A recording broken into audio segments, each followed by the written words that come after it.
Do this and easily get your first 100 sales on Etsy. How to sell on Etsy.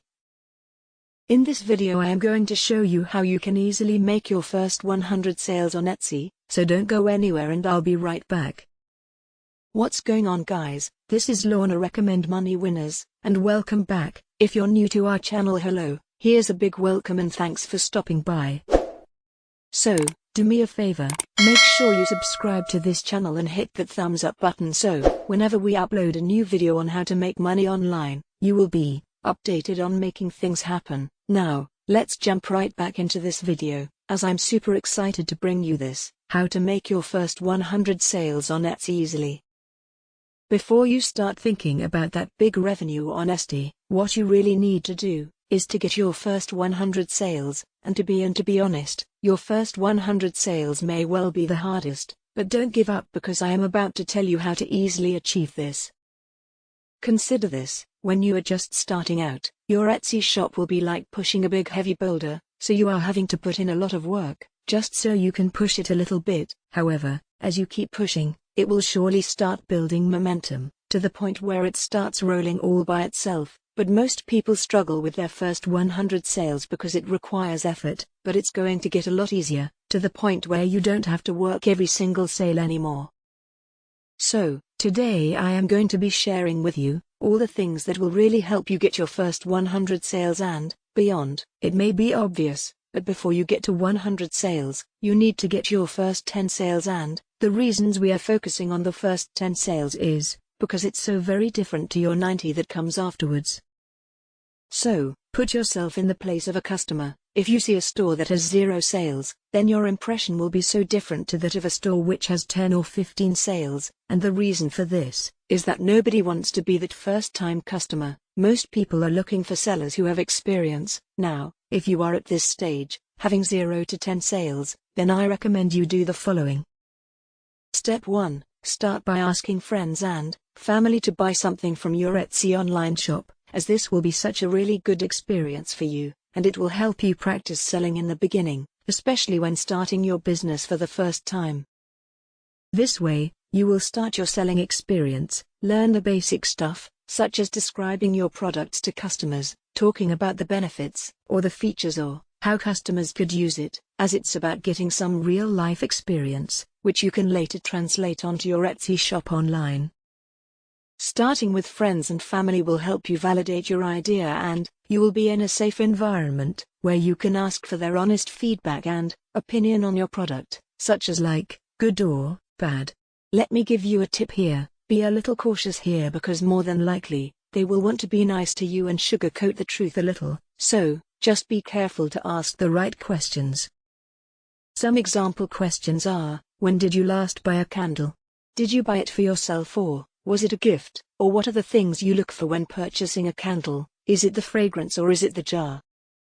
Listen closely to their answers and you should get some really useful insights that will be applicable to your own store. And keep in mind that asking friends and family, they may not necessarily say yes, because you are not entitled, and it's their money, but there is no reason for you not to get your first 10 sales. Step 2 is the remaining 90 sales, which is to ensure your shop doesn't look abandoned, because people may get a little wary if they see your shop not being active, and they may well be worried that should they put in an order, they may not get it. As you grow, start getting steady sales, you will also get more reviews, and those reviews have proven to be potential customers and that your store is active. However, before you get to that point, you want to ensure there is no doubt in your customer's mind that you're an active shop, and when they make an order, that you are going to ship it out straight away. Firstly, have an active social media account, such as Instagram or TikTok, as some customers will look, as they want to make sure that you are adding new posts and new stories so customers will see you are open for business. Secondly, keep your store seen and active by adding new listings. So, if you are serious about your business, then you must have a catalog of products for customers to choose from, and a good starting point is around 10, and Etsy recommends this. So as the ball starts rolling for your shop and you are getting sales from strangers, then the next step is to get reviews, which are important because people do read them and want to know that other customers are happy with the results before spending their hard-earned money. You could start with review raffles, but be aware, under Etsy's extortion policies section there are examples of things sellers are not allowed to offer buyers, such as compensation in exchange for a positive review, but you might want to look into it. You could include a card in every order saying, if they left a review they would be entered into a raffle where they could win store credit, and it's more likely customers will use the store credit to buy more things. Next thing to encourage reviews is to give freebies, which really helps to get good reviews, which can be equally as important as sales, especially when starting up your store, and as you're building those reviews and growing your reputation. Step 3 is about packaging your order with care and attention. When somebody buys from you and they receive your package, it's their first impression from your store and you really want it to be a positive one, so I suggest some lovely packaging materials to give a good experience when your product is opened. You can add personal touches such as handwritten notes and things like that, perhaps a thank you note and that you care about them, all add up to a good customer experience, which leads to good reviews. Step 4 is to focus on your products, because the products that you're making to sell are super important, and having a good product, then eventually the sales will come, and what you don't want is to have a bad product, because it will be a struggle. So, if a customer is searching for candles and your product shows up right next to competitors, your store is new and let's say it has 20 sales and maybe 5 reviews and a competitor has 1,000 sales and say 200 reviews, then you need to give that customer a reason to buy your product over competitors, even if your store is newer and less established. So, products are important, and links to my first point, and listening to feedback. Look at the components that make one candle better, more aesthetically appealing than the other. Perhaps the fragrance or jars or the right price. Look at how you can improve those things.